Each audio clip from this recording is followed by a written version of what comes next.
누가복음 6장 12절에서 26절. 이때에 예수께서 기도하시러 산으로 가사 밤이 새도록 하나님께 기도하시고 6장 12절인데요. 1절부터는 어떤 말씀을 하셨을까요?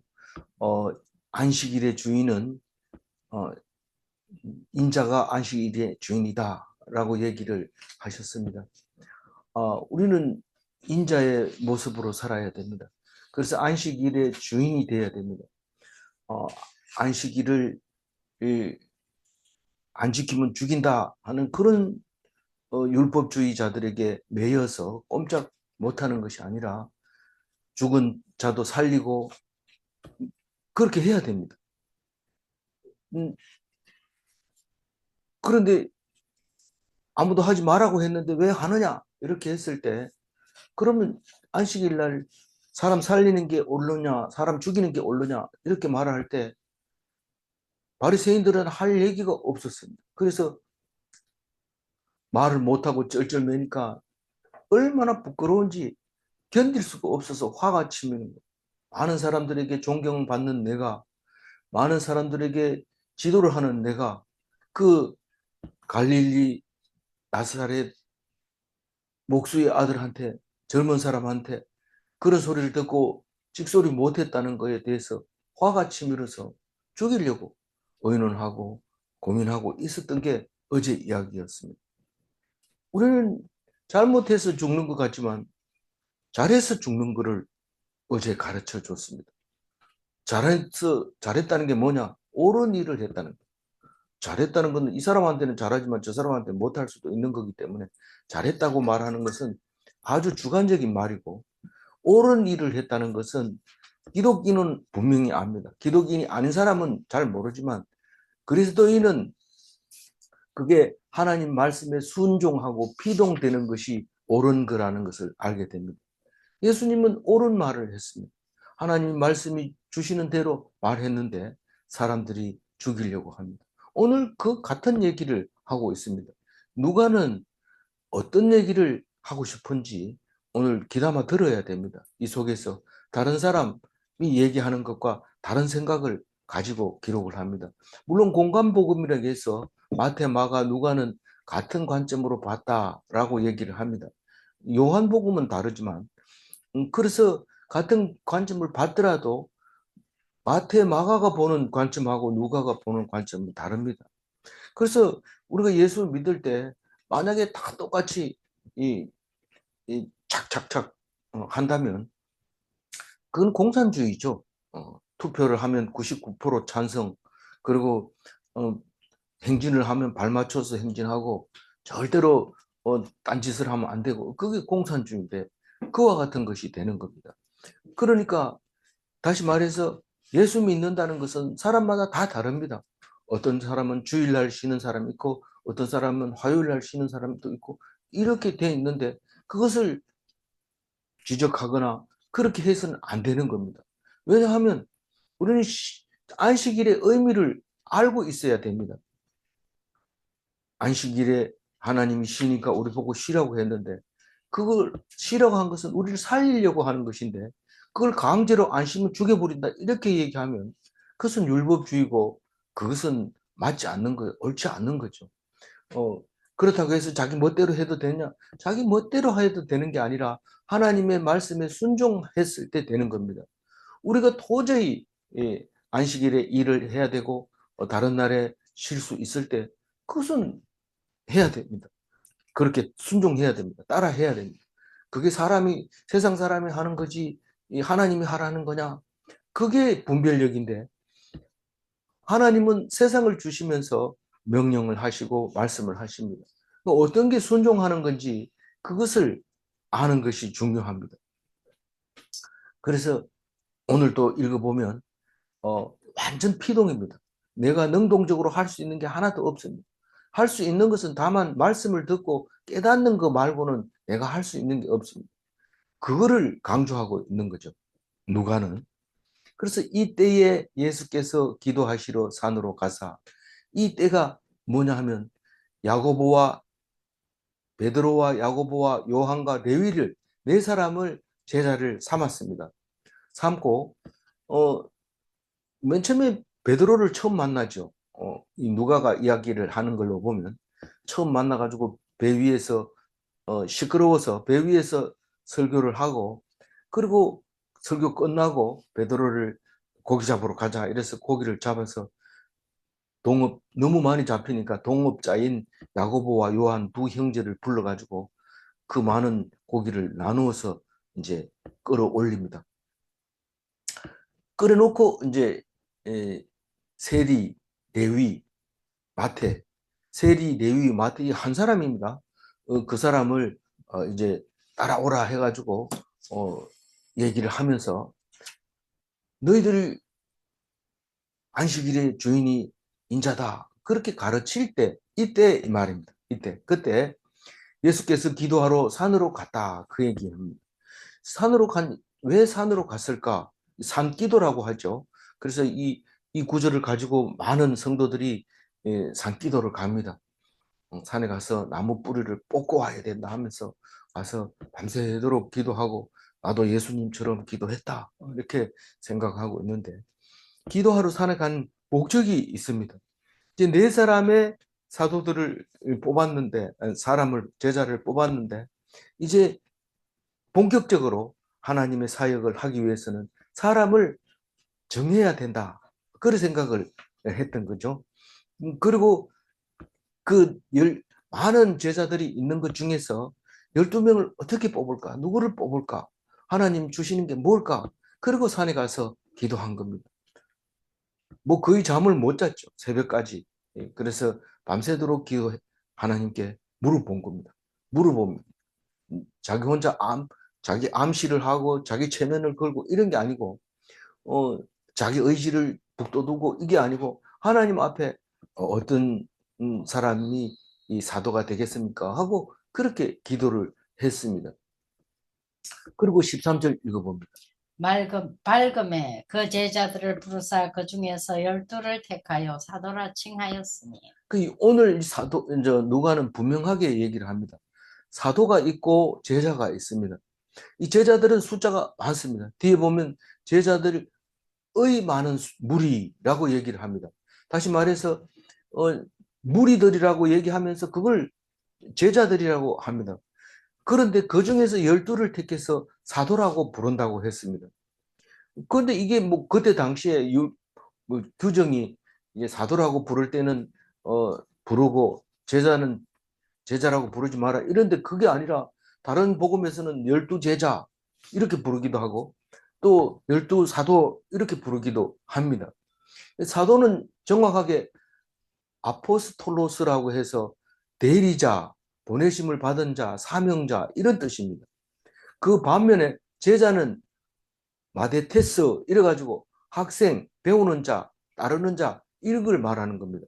그러니까 아포스톨로스와 마데테스는 완전히 다른 것은 확실합니다.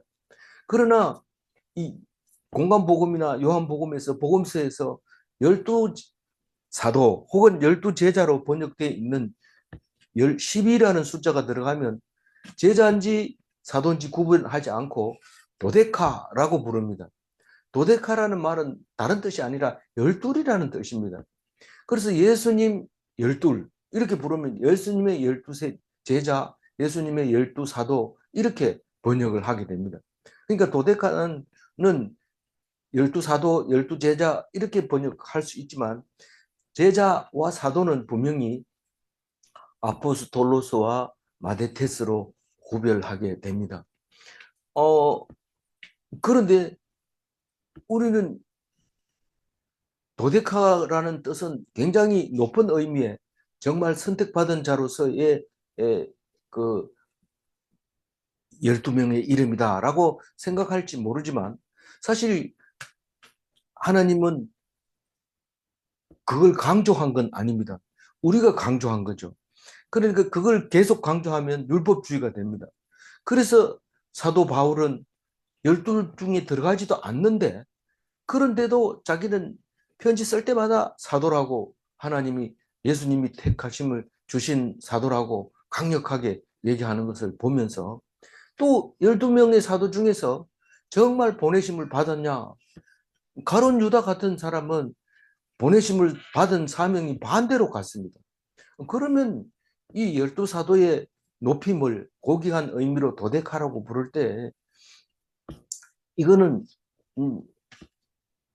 정말로 신앙적으로 믿음으로 마음으로 12사도를 생각해야 되는 겁니다. 하나님이 세운 완벽한 제자 12사도 도데카를 말하고 있습니다. 이 12를 세우기 위해서 산에 가서 밤새도록 기도했는데 어느 산이냐?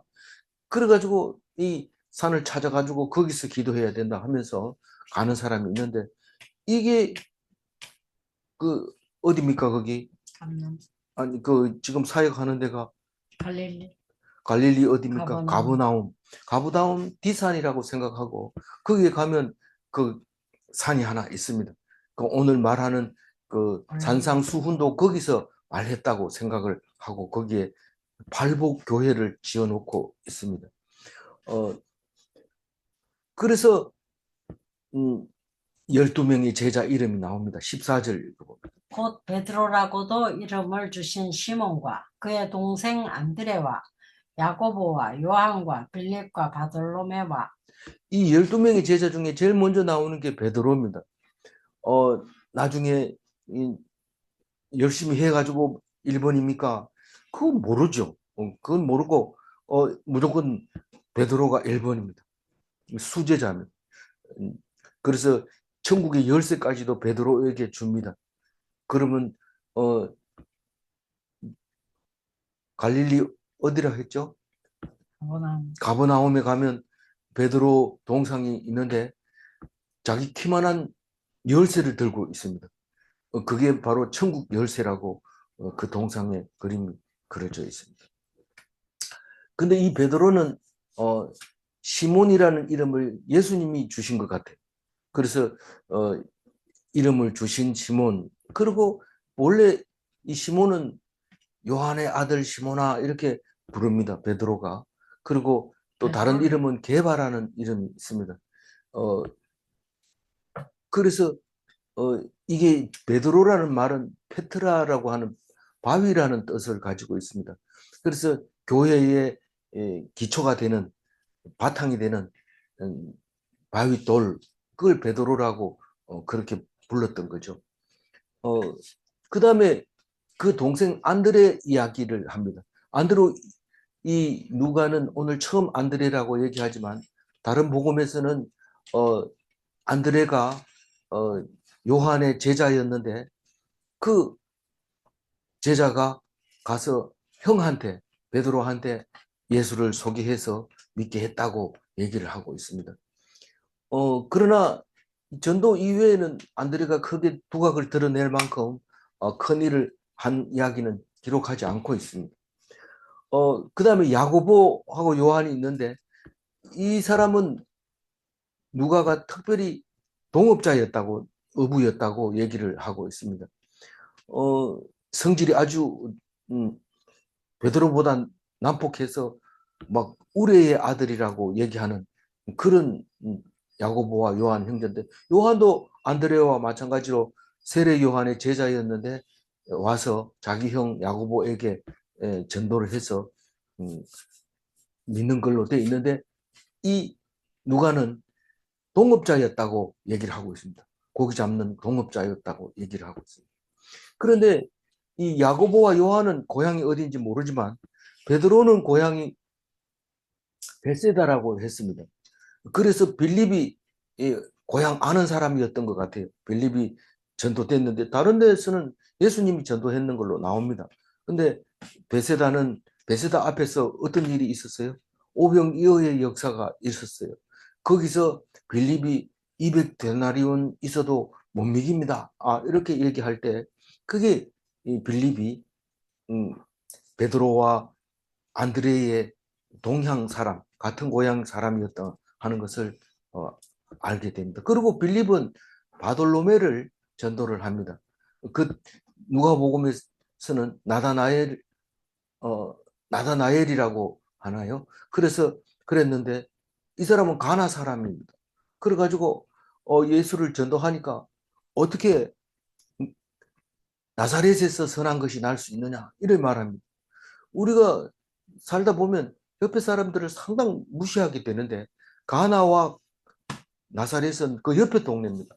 가보면 알지만 반드시 이 나사렛을 동네를 구경하고 바로 옆에 동네 가서 가나 동네를 구경하게 됩니다. 가나는 예수님이 이 물로 술을 만드는 그런 기적을 처음 일으킨 곳이 가나입니다. 그래서 바돌로메라고 하는 나다나엘. 그리고 15절 읽어봅니다. 마테와 도마와 알페오의 아들 야고보와 셀롯이라는 시몬과 이 마태는 누가가 보기에 나를 따르라 이러니까 말없이 따랐던 사람인데 그 당시 돈 많은 사람이었어요. 세리였고 이름을 레위라고 했는데 그래서 예수님의 택함을 받자마자 바로 집에서 잔치하는 이야기를 볼 수 있는데 그만큼 돈도 많고 이런 사람인데 이 제자로서는 저 뒤에 7번째 항상 얘기를 합니다. 다른 데서도 그렇게 말하고 있는데 어, 그만큼 인정을 못 받았지만 마태는 마태복음을 쓰게 됩니다. 우리는 복음서에 처음부터 보게 될 때 족보가 이야기가 나오는데 그게 마태가 쓴 겁니다. 꼼꼼하죠, 사람이. 근데 말은 많이 안 했지만 남들이 정리 안 하는 것을 싹 정리해가지고 그 왜 쓸데없이 정리하냐? 그게 마태복음의 시작이었던 거죠. 그렇게 한 마태, 그 다음에 도마, 예수님이 부활하신 뒤에도 나는 안 만져보고는 못 믿겠다. 사실은 믿음이 없는 거죠. 그런데도 예수님은 사도로서 부르심을 받았는데 이 다른 데서는 또 디두모라고 부르기도 해요. 근데 이 도마는 알지도 못하는 얘기를 한 적이 있는데 예수님이 이젠 때가 됐다 가자 이렇게 할 때 도마가 갑자기 있다가 야 우리도 죽으러 가자 이러면서 같이 따라가는 이야기를 하는데 아직도 도마가 어떤 마음으로 그런 말을 했는지 정확하게 이해를 못합니다. 그러나 그 말이 두고두고 마음에 와닿아 있어요. 예수님이 이제는 때가 됐다 가자 이럴 때 자기가 다른 사람은 다 조용하게 따라가는데 도마만 예수님과 함께 죽으러 가자 이런 얘기를 했습니다. 그렇다고 해서 뭐 가서 죽은 것 같으면 훌륭하다 이렇게 얘기할 수 있는데 어쨌든 그런 얘기를 했습니다. 그 다음에 야고보가 있습니다. 그 야고보 둘이 나오기 때문에 이걸 그냥 작은 야고보 이렇게 얘기하고 우리나라에 들어왔다는 사람. 그리고 셀롯 시몬, 이 셀롯이라고 하는 시몬은 셀롯 당이라고 하는 사람인데 셀롯 당은 열심당을 말하는 겁니다. 아주 뭐든지 적극적으로 이렇게 하는 게인데 가나 사람입니다. 16절 읽어봅니다. 야고보의 아들 유다와 예수를 파는 자들 가론 유다라. 이 유다가 둘이 있는데 한우는 그냥 크게 이름이 없는 유다입니다. 유다서 쓰는 사람이 아니고 유다서 쓴 사람은 예수님의 동생 유다가 쓰는 거고 이 유다는 거의 이름이 잘 안 나오는 유다입니다. 그런데 이름이 같은 가론 유다가 있습니다. 이 가론 유다는 예수님을 판 사람인데 팔기만 하면 괜찮습니다. 예수님을 뭐 우리는 파는 것보다도 더 나쁘게 할 수도 있어요. 그런데 그 파는 게 문제가 아니라 예수님을 하나님의 아들 구세주로 여기지 않았습니다. 어떻게 아냐면 스스로 자살을 했기 때문에 그렇습니다. 아는 사람은 남에게 죽임을 당하든지 하나님이 목숨을 거둬가든지 그 둘 중에 한 개를 택해야 됩니다. 내 스스로 나를 죽이면 예수를 믿지 않는다는 뜻입니다. 이 말을 분명히 알아들어야 돼요. 예수님 그 사람이 자살했는데 그 사람이 예수 믿는데 그럴 수 있나? 이런데 그건 얘기할 필요 없습니다. 안 믿으니까 자살한 겁니다. 믿으면 가론 유다와 같은 사람입니다. 안 믿으니까 가론 유다와 같은 사람입니다. 자살한 사람은. 그래서 마태복음에도 보면 이 마태가 저 뒤에 기록이 된 것을 볼 수 있습니다. 17절 읽어봅니다. 예수께서 그들과 함께 내려오사 평지에 서시니 그 제자의 많은 무리와 예수의 말씀도 듣고 병 고침을 받으려고 받으려고 유대 유대 사방과 예루살렘과 두로와 시돈의 해안으로부터 온 온 많은 많은 백성도 백성도 있더라.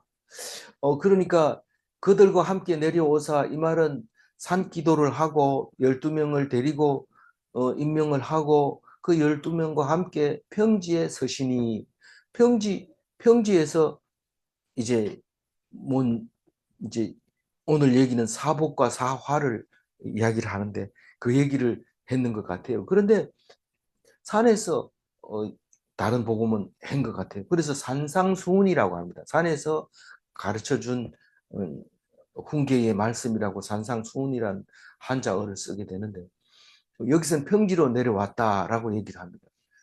그러니까 뭐 그 가버나움에 가보면 뒤에 산이 있지만 내려오면 평지는 그렇게 많지는 않아요. 거기 이 베드로의 장모의 집이 바닷가에서 가깝고 어, 그렇게 돼 있는데 어쨌든 평지에 내려와야 사람들이 많이 모일 수 있죠. 그래서 그 제자들의 많은 무리와 그, 그 마데테스가 사람이 많은 제자의 많은 무리가 마데테스입니다. 그 제자 이러면은 많은 무리를 말하는 거고 12제자 이러면 사도들을 말하고 있는 거죠. 그래서 그 많은 사람 중에 말씀을 들으러 온 사람도 있고 병 고치는 자도 있고 말씀도 듣고 병 고치려고 오는 사람도 있고 그런 많은 사람들이 있습니다. 사람마다 다 틀리죠. 음, 제자 이러면 다 똑같이 9시 반에 강의 들으러 가고 50분에 쉬고 이럴 것 같지만 그런 제자가 아닌 거죠. 근데 어디서 왔느냐 하면 유대 사방에서 이 갈릴리와 유대 땅은 항상 같이 이야기가 나오지만 사실 100km가 넘습니다. 이 그 구글로 이렇게 쭉 그어도 직선 거리가 100km가 넘습니다. 그러니까 갈릴리와 예루살렘 사이가 거리가 말이죠. 그게 100km, 105km 정도 나오는데 그 꼬불꼬불 가면은 150km는 되죠. 그런 사방에 유대 사방에서 오고 유대가 예루살렘이니까 그 포함해서 유대와 예루살렘 꼭 두 개가 같은 지역에 있는데도 두 개를 구별해서 얘기를 합니다. 유대 사방과 예루살렘과 두로와 시돈도 아예 가깝습니다. 가깝다 해도 한 20km 넘게 떨어져 있을 거예요. 제가 정확하게 안 재봐서 모르는데 반드시 지중해 연안에 두로가 있고 그 위에 시돈이 있고 있는데 두로는 지금도 이름이 두로입니다. 어, 어디에 있어요? 레바논 해변 도시, 항구 도시죠. 아주 오래된 도시인데 아주 멋있게 생겼어요. 옛날에는 그 바다까지 쭉 나와서 그 지금도 유적이 남아 있는데 성을 해놓은 난공불락의 성이었던 곳이었던 거죠. 그 그런데 사실은 그 가나안 땅 점령할 때는 두로 시돈까지 점령을 했는데 지금은 그게 아예 레바논 땅으로 제껴놓고 있는 거죠. 그런데 그 갈릴리에서 예수님이 이야기하고 있을 때 이 사람들이 많이 와서 거기서 온 많은 백성도 있더라. 온 이 말은 왔다는 뜻입니다. 걸어왔다. 거기서부터 온 많은 백성들이 있더라. 18절 읽어. 더러운 귀신에게 고난받는 자들도 고침을 받은지라. 예. 이 귀신은 다 더럽습니다. 뭐 예쁜 귀신, 착한 귀신 이런 거 없습니다. 다 더러운 귀신인데 고난 받는 자들 이 말은 메인자. 근데 이 메인자 제가 이 성경을 예수를 믿으면서 가장 기뻤던 게 귀신 쫓아내는 거라고. 그때가 나이가 언제냐?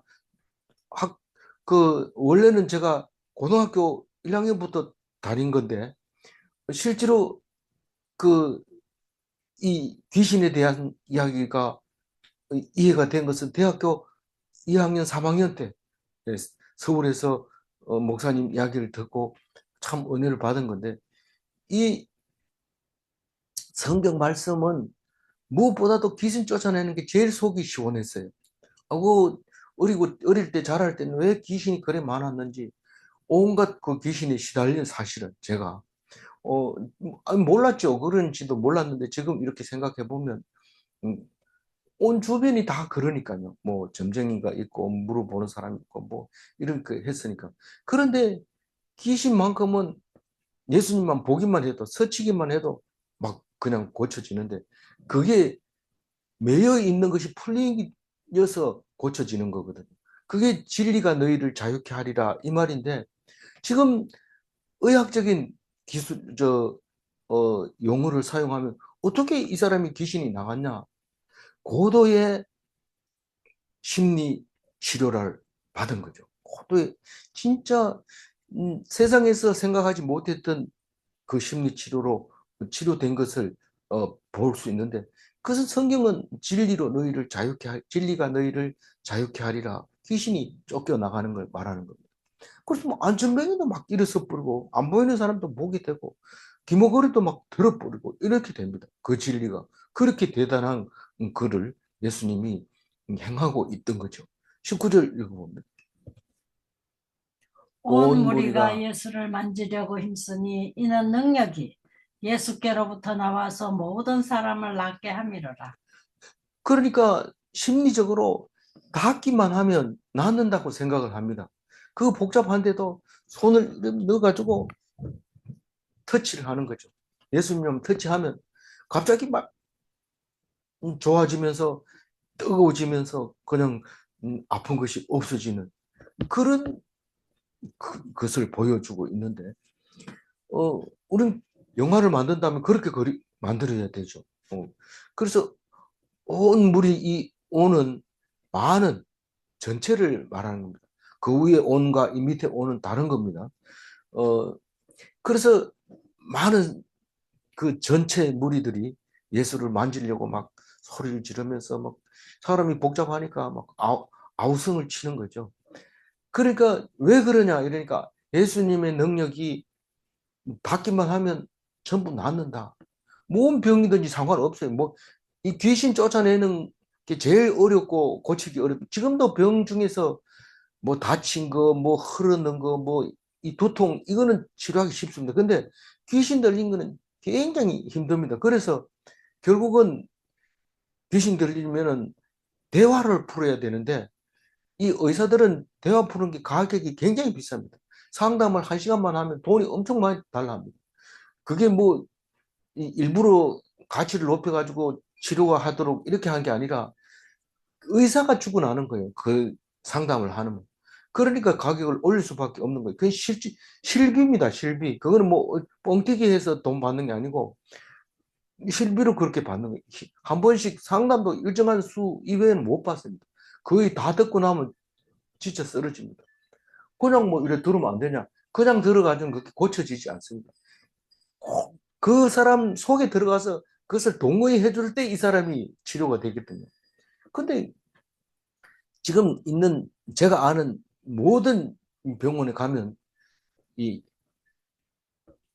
조현병이 있다 뭐 이렇게 얘기하면 치료약이 전부 다 수면제입니다. 그냥 편안하게 자면 다 해결된다. 시간이 지나면. 근데 또 재발합니다. 그래서 예수님 말씀 말고는 치료할 수 없습니다. 그 제일 어려운 난치병도 치료하는데 안전병이 일어서고 눈먼자가 보게 되고 이거는 뭐 일도 아니죠. 그건 사실 치료하기 쉽습니다. 그 현대 의학에도 얼마든지 할 수 있는 겁니다. 근데 이게 뭐로 낫게 된다고요? 우리는 압니다. 무엇으로 낫게 되는지 믿음으로 아는 겁니다. 믿지 않고는 불가능한 것이죠. 만진다고 해서 나는 능력이 오는 게 아닙니다. 믿었을 때 몸 만져도 눈만 마주쳐도 낫습니다. 이제 산상수훈을 말씀합니다. 20절 읽어보세요. 예수께서 눈을 들어 제자들을 보시고 이르시되 너희 가난한 자는 복이 있나니 하나님의 나라가 너희 것이며. 이 산상수훈은 마태복음에서는 8가지 복을 얘기합니다. 팔복, 그래서 팔복교회가 거기 가면 산에 지어져 있는데, 오늘 누가는 팔복을 얘기하지 않고 사복과 사화를 얘기합니다. 화 있을진저 네 번, 복이 있다 네 번. 그래서 8가지인데 사복과 사화인데, 어, 자세히 읽어보면 마태복음에서는 사람이 노력해야 되는 게 있어요. 남을 사랑해야 되고 화평케 해야 되고 안 하면 네가 화가 미치고 이렇게 이 능동적인 내가 해야 될 게 있는데, 누가복음에서 있는 이 사복과 사복은 내가 능동적으로 할 수 있는 게 없어요.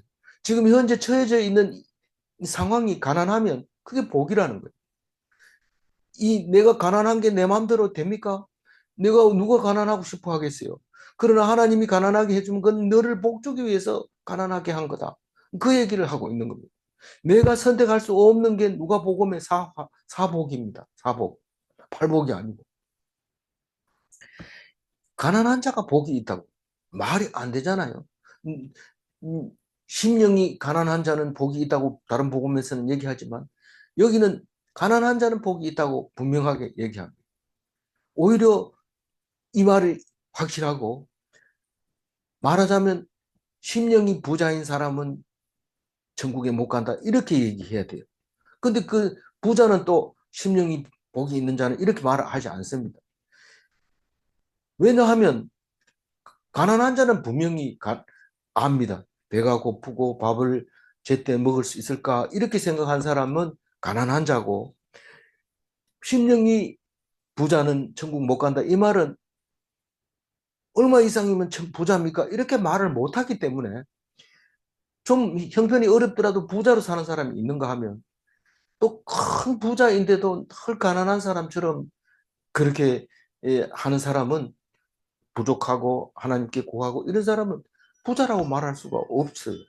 그러니까 심령이 부자이면 천국 못 가고 실제로 가난하면 복이 있다. 그렇게 해야 옳다고 생각이 되집니다. 그러나 누가는 지금 이렇게 말하고 있어요. 너희가 가난한 자는 복이 있나니 하나님의 나라가 너희 것이며, 이 땅에 소유가 하나도 없으면 천국의 소유를 다 주시겠다고 하는 말씀이 이 말씀을 두고 하시는 말씀입니다.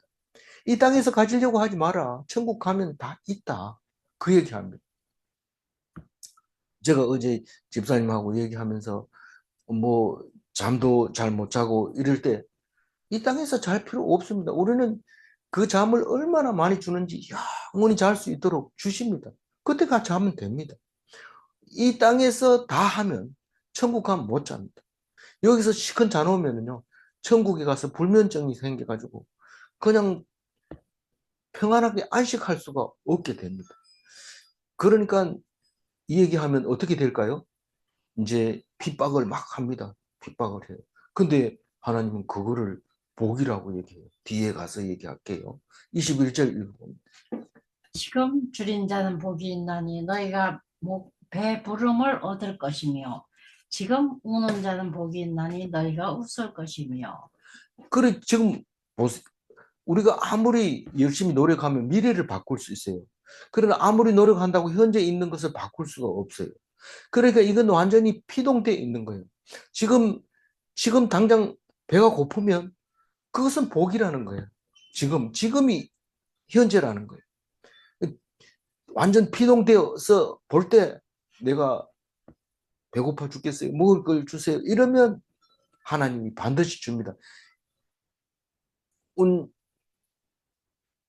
뭐 그 얘기는 말 안 해도 잘 찬송가에도 나오지만, 배고픈 자에게 먹을 것을 주고 아픈 자에게 고통을 면해주고 안 아프게 해주고, 또 눌린 사람에게 자유를 주시고 갇힌 자에게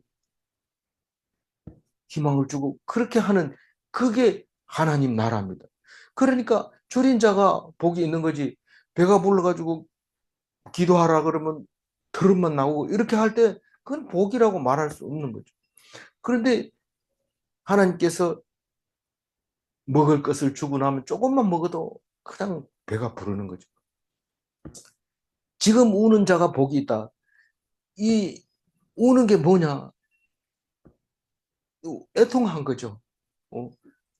귀중한 사람을 잃었다든가 또 우는 이유가 한두 가지가 아니죠. 자존심이 상했다든가 뭐 이런데 특히 자존심을 상해서 우는 자 복이 있다. 완전히 낮아져란 남들이 너를 완전히 미워하고 바닥에 패대기 쳐머 그래서 울고 울고 구석에서 울고 남들이 볼까봐 숨어서 울고 이렇게 한 사람이 복이 있다. 왜냐하면 반드시 웃을 것이다. 왜 어떻게 그게 가능해요? 하나님은 너를 영원히 그대로 내버려 두지 않는다. 하나님은 너를 내버려 두지 않는다. 어떻게? 어려운 상황에서 그냥 내버려 두지 않는다. 그게 째dak합니다. 근데 하나님이 째dak하는 하수처럼 흘러가요. 그냥 강물처럼 흘러가. 그걸 우리가 모르니까 음, 자살해버린 거예요. 이렇게 이런 생활을 하느니 차라리 죽어버리자. 그건 예수 안 믿는 거죠. 22절 읽어보면. 인자로 말미암아 사람들이 너희를 미워하며 멀리하고 욕하고 너희 이름을 악하다 하여 버릴 때에 너희에게 복이 있도다. 인자로 말미암아 이 말은 거의 뭐 다른 100% 예수님을 말하고 있는 건데 100%라고 하면 좀 그렇네요. 왜냐하면 사실은 예수님으로 말미암아 미움을 당하는 미움을 당하고 멀리하고 욕하고 이름을 악하다 하여 너희를 버릴 때 너희에게 복이 있도다. 이 인자가 사람의 아들을 인자라고 하잖아요. 그러니까 사람이 사람으로 말미암아 나를 너희를 미워한다. 그 특정한 사람일 수 있어요. 예수님 말고도 특정한 사람으로 인해서 나 말고 다른 사람으로 인해서 내가 미움을 당하고 또 멀리하고 왕따 당하고 그리고 어, 욕하고 비난하고 막 이런 거 말하는 거죠. 이름이 악하다 이 말은 야 그 사람 이름을 부르지도 마라. 덕 싫어. 이런 것을 말하는 겁니다. 그걸 그렇게 말할 때 그리고 사람들에게서 버려질 때에 너희는 복이 있도다. 우리는 22절을 읽으면서 세상 사람들하고 완전히 다른 생각을 하고 있는 겁니다. 반대로. 그러니까 복이 있는 사람은 가난한 사람, 복이 있는 사람은 줄인 사람, 복이 있는 사람은 우는 사람, 복이 있는 사람은 미움받는 사람, 복이 있는 사람은 왕따 당하는 사람, 복이 있는 사람은 비난당하는 사람, 복이 있는 사람은 이름조차도 듣기 싫어할 때 그 사람이 복이 있다고 얘기를 하고 있습니다. 도대체 얼마나 악하면 이런 사람이 될 수 있을까요? 뒤에 나옵니다. 예수님이 자세하게 얘기하고 있습니다. 23절 읽어주세요. 그날에 기뻐하고 뛰놀라 하늘에서 너희 상이 큼이라 그들의 조상들이 선지자들에게 이와 같이 하였느니라. 그날이 언제입니까? 하나님의 이건 하늘의 상을 받는 날이 그날입니다. 그날에 어떻게 하라고요? 기뻐하고 뛰는. 예, 우리가 기다리는 그날에 기뻐하고 뛰놀라. 기뻐하고 뛰놀라 이 말은 기뻐하고 즐거워하리라. 그날에 기뻐하고 즐거워하는 날이다. 그게 구원받는 날이다 라는 것입니다. 왜 그래요? 상이 크니까. 상이 크니까. 그동안 뭡니까? 그동안 당했던 억울함, 그동안 견뎠던 그 고통, 그것을 다 보상받는 날이니까 그날이 기쁘고 즐겁고 춤추는 날이죠. 그런데 그날이 어떻게 했다고, 그 옛날에 어떻게 했다는 거예요? 그 너희들의 조상이 어떻게 했다는 거예요? 그들의 조상이라고 얘기하는데 우리 믿는 제자들 말고 그들의 조상 얘기합니다. 이 제자들은 지금 그날에 상 받을 거니까 그들을 빼고 그들은 이스라엘의 조상들은 어떻게 했다는 거예요?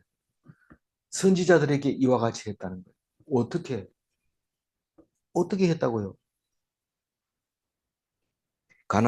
가난하게 만들어 버리고 먹을 게 없게 만들고, 그것뿐만 아니라 울게 만들고, 그것뿐만 아니라 미워하고 욕하고 이름을 아예 없애버려. 호적에서 파버려. 누구를 그렇게 했다는 거예요? 누구를 그렇게 했다는 거예요? 예? 누구를 그렇게 했다는 거예요? 미워하는 자. 손 내리고 큰 소리로 선지자들에게 그렇게 했다는 거예요. 누가요? 조상들. 이스라엘 조상들이 하나님을 믿는다고 하면서 그렇게 자신감 넘치던 그 사람들이 선지자들을 그렇게 대했다. 그 선지자는 어떻게 해야 선지자입니까? 마지막에 그날에 대해서 상 받고 기뻐하고 뛰노는 선지자는 어떤 사람입니까? 조상들에게 미워하는. 어떤 사람입니까? 가난한 사람이어야 되고, 줄인 배고픈 사람이어야 되고, 구석구석에 다니면서 우는 사람이어야 되고, 사람들에게 미움을 받아야 되고, 사람들에게 멀리 버림을 당하고 왕따 당해야 되고, 욕먹고 비난받고 이름을 아예 없애버리고 이름 없이 빛도 없이 살아가는 게 그게 선지자, 그날의 웃을 선지자, 기뻐 뛰놀 선지자, 하늘의 상 받을 선지자, 그날을 기다리는 선지자입니다. 그런데 그 반대, 그대로 반대입니다. 그대로 반대입니다. 휘끄닥 뒤집어 놓습니다. 화 있는 사람은 누구냐 하면 부요한 자. 24절 읽어봅니다. 그러나 화 있을진저 너희 부요한 자여 너희는 너희의 위로를 이미 받았도다. 부유한 사람은 이 땅에서 부유했기 때문에 천국 가서 받을 게 없다고 예수님은 여러 번 얘기합니다. 거지 나사로 이야기를 하면서 이 나사로는 천국 가서 하나님 아브라함 옆에 있고 너희들은 저 멀리 있어서 물을 찍어다 좀 내 입에 갖다 달라 하는데 못 갑니다. 해주고 싶죠. 한 번 호구는 영원한 호구이기 때문에 종이 갖다 달라 하면 종이 갖다 주면 되는데 못 갖다 줍니다. 그 가운데 간격이 너무 커서 그 이야기를 지금 24절에 합니다. 화가 있다는 건 언제 있다는 거예요? 지금은 화가 없어요. 지금은 화가 아닙니다. 잘 먹고 부유하게 사니까 화가 아니지만 그날에는 화가 있다는 거죠. 심판날, 억울한 사람이 상 받는 날, 네 부자 너는 화가 있다. 25절 읽어. 화 있을진저 너희 지금 배부른 자여 너희는 줄이리로다. 화 있을진저 너희 지금 웃는 자여 너희가 애통하며 울리로다. 지금 돈이 많아도 배 안 부르는 사람 있어요. 다이어트 했나? 이런 그게 아니고 그 배 나누어 가지고 돈 많아도 이렇게 하면 배 안 부릅니다. 근데 자기 배만 자꾸 채우고 이러면은 결국은 나중에 가난하게 된다. 앞에 뭐 다 나온 얘기지만 거울처럼 뒤집으면 되지만 이 땅에서 자꾸 자기만 먹으면 독식하게 되면 천국에 쌓아놓을 게 없어요. 가보면 천국에 가면 빈털터리 곳간이 있어요. 근데 도와주고 헌금하고 이렇게 하면 그게 천국에 가보면 그 곳간에 천국 곳간에 다 들어 있어요. 그게 그 얘기를 지금 하고 있는 겁니다. 웃는 자가 뭡니까? 남이 안 되면 웃습니다. 남이 잘 되면 배가 아파가지고 못 견딥니다. 그 사람 말고 남이 잘 못돼서 좋아서 깔깔거리고 웃는 것을 말하는 거예요. 그럼 너가 나중에 애통하게 될 거다. 그 얘기를 합니다. 뭐 누가 저기 잘 됐다고 웃어요. 가가지고 축하해 준다고 박수 쳐주고 케이크 사들고 가가지고 축하하고 이러지. 누가 잘 됐다고 배 아파가지고 우는 사람 있어요. 옛날부터 있어요. 사촌이 논 삼으면 배 아프다고. 그게 그냥 있는 말이 아니라 성경 말고는 속담이 제일 잘하는 말이에요. 그게 겉으로만 그런 거죠. 겉으로만. 근데 속으로 그렇게 울어야 돼. 남이 잘 되면 가서 축하해주고 속으로는 나는 왜 안 됩니까? 이렇게 해야 돼. 그러면 어떻게 된다고요? 하나님이 기뻐하게 해주고 웃을 일을 주겠다. 그게 째닥하라는 거예요. 하나님은 째닥하라는 거예요. 그러니까 믿는 거지. 하나님이 뭐 될 대로 되라 뭐 이렇게 놔둬 버리면 그거는 뭐 하나님이 아니잖아요. 하나님은 그걸 하시는 분. 마지막 26절 읽어봅니다. 모든 사람이 너희를 칭찬하면 화가 있도다. 그들의 조상들이 거짓 선지자들에게 이와 같이 하였느니라. 아니 선지자 하면은 칭찬받고 좋잖아요. 보통 선지자들 다 그렇잖아요. 목사들 칭찬받는 목사들 점점 칭찬 많이 받잖아요. 클릭수 높아지면 또 돈 많이 생기고 사람들 클릭수 많이 한 거 가지고 또 거기 했는 데만 또 하잖아요. 또 알고리즘이 또 많이 클릭했는 것만 또 보여주잖아요. 뭐 시시한 거는 뭐 10명씩 이래 들어온 거는 아예 있는지 없는지 억지로 찾아야 찾을 수 있잖아요. 그 그래서 제가 오늘 이게 묵상을 하면서 아 선지자인가 이랬다가 악한 선지자인가 이렇게 거짓 선지자인가 이렇게 두 개가 막 겹쳐지는 거예요. 오버랩하는 거죠. 그러니까 성경을 읽을 때 이런 마음이 들어야 돼. 이 사람 이거 읽을 때는 이 사람 같고 저거 읽을 때는 저 사람 같고 이런 게 읽어지면 제대로 읽은 거예요. 그러면 나는 뭔지 몰라요. 지금 현재 상황이 어떤 거냐 그걸 물어보는 거예요. 그런데 진짜 배고프면 이 말씀이 기억 딱 눈에 들어오죠. 진짜 억울하고 눈물이 막 날 때 이 말씀이 들어옵니다. 그런데 아무 생각 없이 읽으면 이게 지금 뭔 얘기하는지 귀가 멍멍멍멍하고 들릴 뿐이지 안 들립니다. 그래서 칭찬하면 화가 있습니다. 반드시.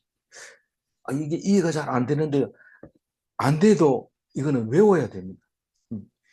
거짓 선지자들에게는 전부 칭찬하고 잘했다 잘했다 이러니까 그게 거짓 선지자.